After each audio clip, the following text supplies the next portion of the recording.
Le village de Cambolé était un endroit paisible, ancré dans des traditions millénaires. Les anciens veillaient à ce que les coutumes soient respectées, et chaque génération transmettait les valeurs sacrées aux suivantes.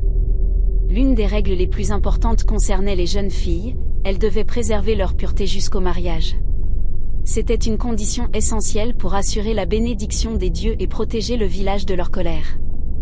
Mais un jour, un vent de changement souffla sur Cambolé. Issime, une jeune fille originaire du village mais élevée en ville, revint auprès des siens après plusieurs années d'absence. Dès son arrivée, elle attira tous les regards. Sa peau était éclatante, ses vêtements riches et colorés, et son parfum laissait derrière elle une trace sucrée, envoûtante. Contrairement aux autres filles du village, qui se contentaient de tissus sobres et de parures discrètes, elle portait des bijoux scintillants et maquillait son visage avec une finesse inconnue à Cambolé.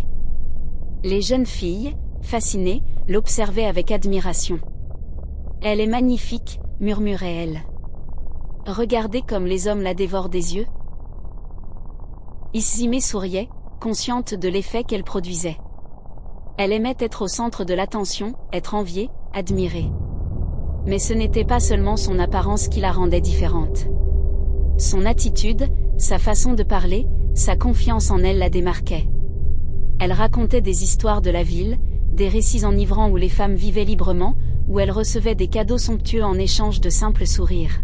« La vie ne devrait pas être une prison de règles et d'interdictions », disait-elle d'une voix mielleuse. « Pourquoi rester enfermée ici alors qu'il y a tant de choses à découvrir? Tant de plaisir à prendre ?» Les filles buvaient ces paroles comme un élixir interdit. Elle, qui avait toujours suivi les traditions sans se poser de questions, commençait à rêver d'une autre vie. Très vite, Issime devint une véritable meneuse. Elle enseigna aux jeunes filles l'art de séduire, leur apprit à se mettre en valeur, à sourire de manière envoûtante, à murmurer des mots doux qui faisaient tourner la tête des hommes. D'abord hésitantes, elles se laissèrent peu à peu emporter par cette nouvelle façon de vivre. Et bientôt, elles commencèrent à enfreindre les règles. Au début, ce n'était que de petites transgressions, des rendez-vous discrets sous la lune, des éclats de rire étouffés derrière les huttes. Puis, les choses prirent une tournure plus sérieuse. Issime organisa des rencontres secrètes entre les filles et des hommes venus de l'extérieur du village. Elle leur expliqua comment se comporter, comment obtenir ce qu'elles voulaient en échange de quelques gestes bien placés. « Ce ne sont que des cadeaux », disait-elle avec un sourire. « Vous ne faites rien de mal. » Mais ce qui avait commencé comme un simple jeu devint rapidement une habitude. Les jeunes filles, grisées par cette nouvelle liberté, commencèrent à délaisser leurs tâches quotidiennes. Elles s'habillaient différemment, se montraient plus audacieuses, et bientôt, toute l'ambiance du village changea. Les anciens commencèrent à remarquer ces transformations. Ils voyaient les regards fuyants, les rires échappés à des heures tardives, l'agitation qui semblait s'être emparée des jeunes. Puis, le malheur frappa. Les récoltes commencèrent à flétrir, les animaux tombèrent malades sans raison apparente, et les villageois eux-mêmes furent pris de fièvres étranges. Le bétail mourait, les champs se desséchaient malgré les prières. La panique s'installa. Les gens murmurèrent que les dieux étaient en colère, que quelque chose avait brisé l'harmonie du village. Les anciens décidèrent alors de consulter Abalé, l'oracle respecté. Lorsqu'ils se rendirent à sa demeure, une hutte décorée d'inscriptions mystiques, Abalé les attendait déjà, comme s'il avait pressenti leur venue. Il les fit asseoir devant un grand feu, puis ferma les yeux. Le silence devint lourd, pesant. Après de longues minutes, il ouvrit les paupières et fixa les anciens de son regard perçant. « Les dieux sont en colère », déclara-t-il d'une voix grave. La souillure s'est infiltrée dans le village. La pureté a été corrompue, et vous en payez maintenant le prix. Un frisson parcourut l'assemblée. « Que devons-nous faire » demanda l'un des anciens, la voix tremblante. « Un sacrifice est nécessaire » répondit Abalé. « 2 jeunes vierges devront porter une offrande sacrée au sanctuaire de la forêt pour apaiser la colère des dieux. » Les anciens hochèrent la tête. Ils n'avaient aucun doute, les jeunes filles du village étaient pures. Il suffirait d'en choisir 2 et d'accomplir le rituel. Mais lorsque vint le moment de sélectionner les élus, une terrible vérité éclata. Lors du rituel du pot de la virginité, une pratique ancestrale permettant de confirmer la pureté des jeunes filles, aucune d'entre elles ne fut déclarée digne. Aucune.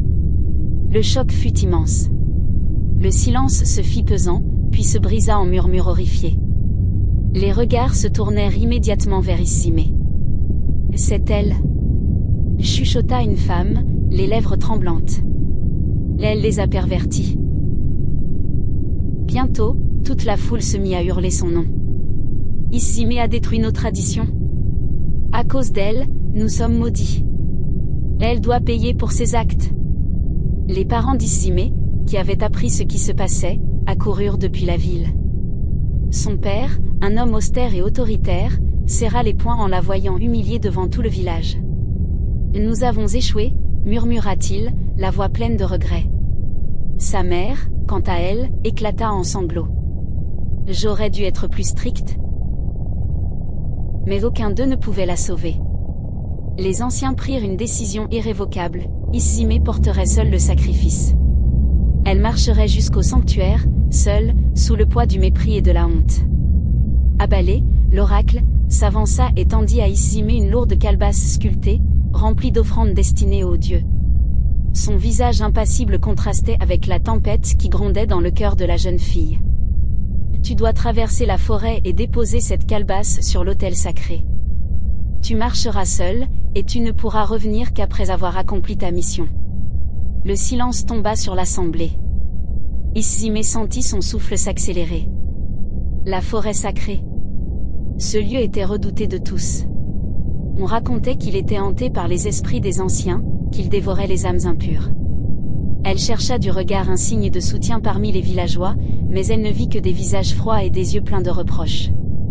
Même ses propres parents évitaient de croiser son regard. Un nœud d'angoisse se forma dans son ventre. Mais il était trop tard pour reculer. Les mains tremblantes, elle prit la calebasse et s'éloigna du village sous les murmures et les regards pesants. Elle marcha longtemps, le poids de la calebasse semblant s'alourdir à chaque pas. La nuit tomba rapidement, enveloppant la forêt d'une obscurité oppressante.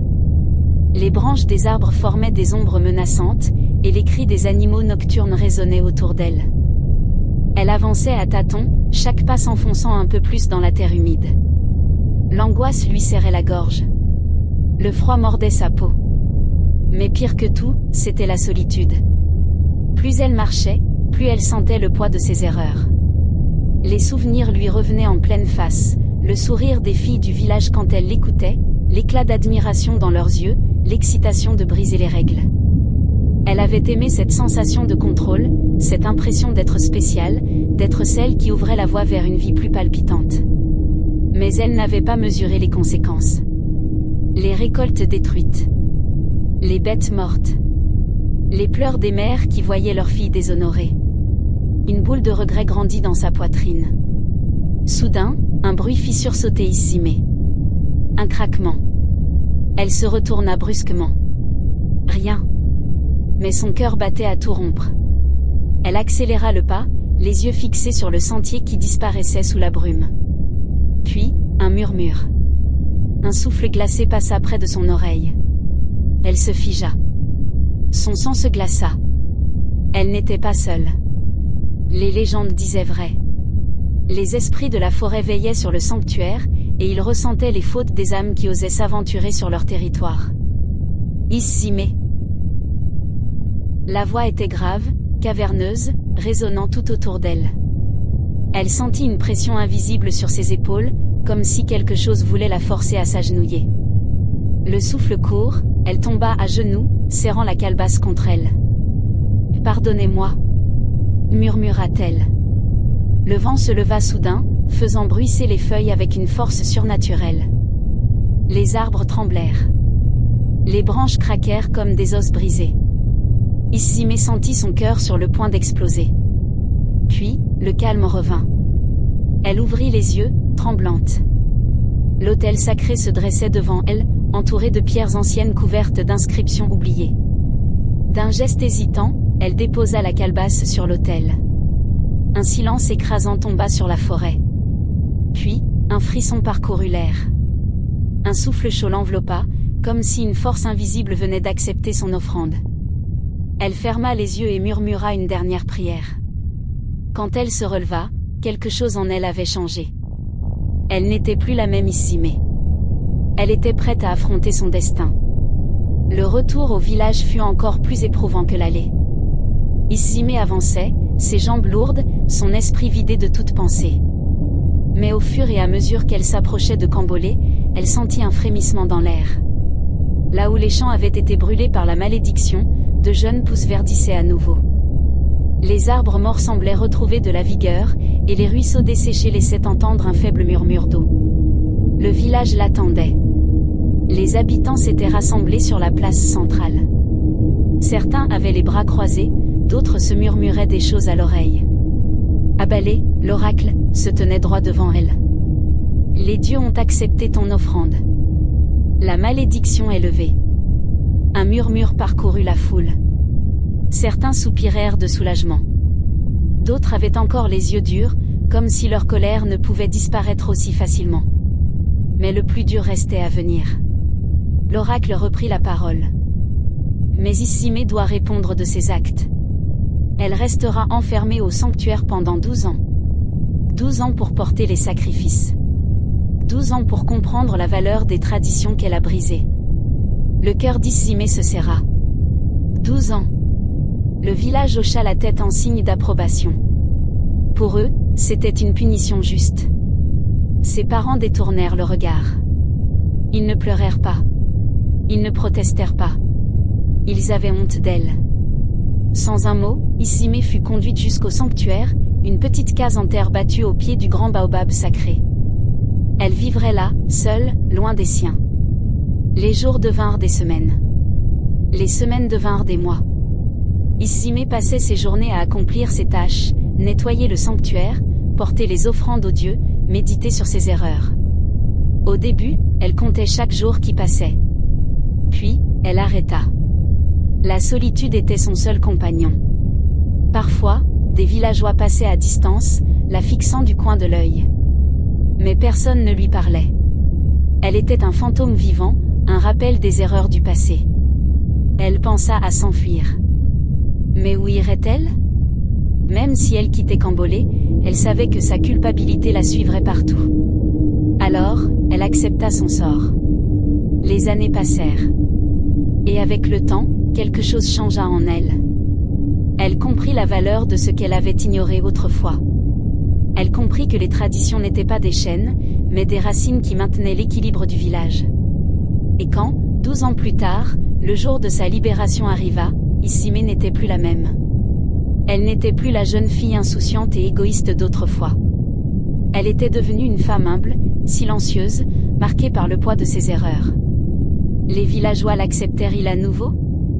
Non. Mais ils ne la chassèrent pas non plus. Elle était là, parmi eux, comme une ombre du passé, un rappel de ce qui était arrivé lorsque l'on oubliait les valeurs de Cambolé. Son histoire fut racontée de génération en génération. Une histoire de faute, de punition, et de rédemption. Si tu as aimé cette histoire, laisse un like et abonne-toi à la chaîne. Ces vidéos demandent du temps et du travail, alors ton soutien est précieux. Merci et à bientôt pour d'autres récits captivants.